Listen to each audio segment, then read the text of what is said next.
This video is going to focus on the reactivity of the group 1 metals with water, looking at the most common examples, lithium, sodium and potassium. What we'll find is, as you descend group 1, the reactivity of the group 1 metals will increase. We're going to start with the least reactive of those three mentioned, which would be lithium. Each of my slides will have a diagram or cartoon that helps to emphasize the key observations of that metal with water. So, as you can see from the diagram, lithium reacts with water, forming hydrogen gas. And what we observe or see is fizzing or effervescence as bubbles of hydrogen gas are generated. The lithium will also move on the surface of the water. That's because, one, lithium is less dense than water, and secondly, the rapid generation of hydrogen gas will help to move the lithium across the surface of the water. Lithium will slowly shrink and disappear as the reaction proceeds. That's due to the formation of lithium hydroxide, the compound formed in the reaction, which is itself soluble and will dissolve into the water.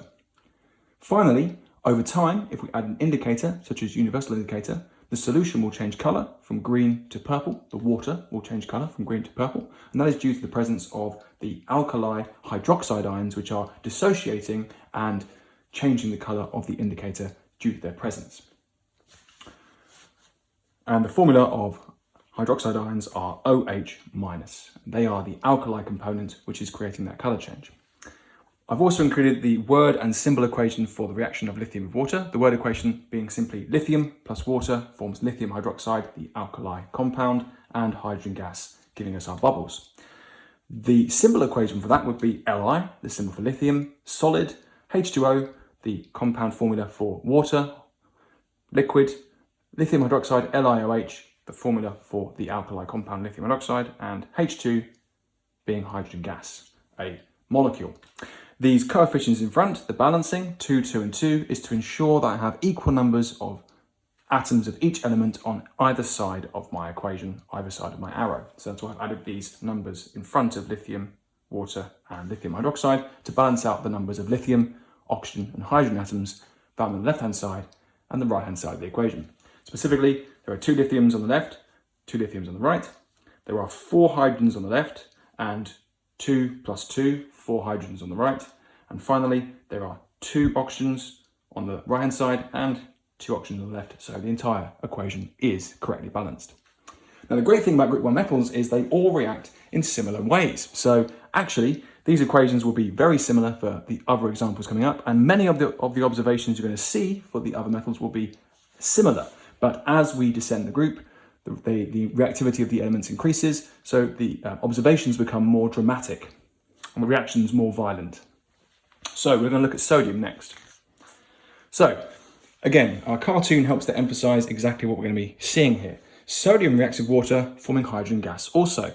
Sodium also fizzes and produces bubbles of hydrogen gas, but the fizzing is much more rapid and the generation of that hydrogen gas is more dramatic. So more rapid fizzing than with lithium.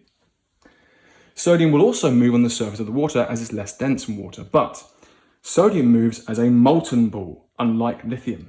That's because the exothermic nature of the reaction of sodium with water is so great and the heat generated so high, heat energy created so high, that it will actually cause the sodium metal to melt. And the reason why it melts into a molten ball is because the rapid generation of hydrogen gas helps to spin and create momentum of the metal, and it will then move, rotating rapidly, and then turn into a ball of molten metal which spins and whizzes over the surface of the water. Sodium will also shrink and disappear, probably more rapidly than lithium. And again, an indicator such as universal indicator would turn from green to purple due to the presence of the OH- ions in solution, which are generating that colour change. The word equation for sodium reacting with water is very similar. Sodium plus water forms sodium hydroxide, our alkali substance, our alkali's compound, and hydrogen gas. The symbol equation, again, very, very similar. Sodium plus water, sodium hydroxide, and hydrogen gas. And again, our coefficients in front to create our balancing. It's an identical equation to the lithium equation. The only thing I've done here is I've substituted out lithium and substituted in sodium to create my new symbol equation. That's the great thing about group 1 metals. They all react in very similar ways. Finally, potassium, the most dramatic reaction of the 3 investigated here. Upside down, here we go. So you can see from our cartoon, we've got a new observation of this flame here, even more fizzing, even more rapid motion, so a much more violent and dramatic reaction taking place. So potassium reacts with water to form hydrogen gas. It fizzes very rapidly and generates the hydrogen gas at a very high rate. The potassium will melt and move on the surface of the water very rapidly.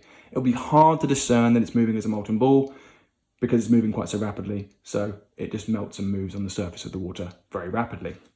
Again, the potassium will shrink and disappear over time as the soluble potassium hydroxide compound is formed and dissolves into the water.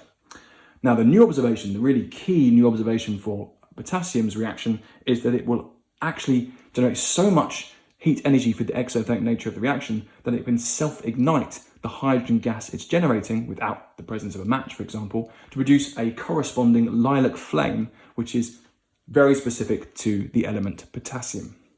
And again, we'd expect our universal indicator to change from green to purple due to the presence and generation of OH- ions in solution, the hydroxide ions in solution.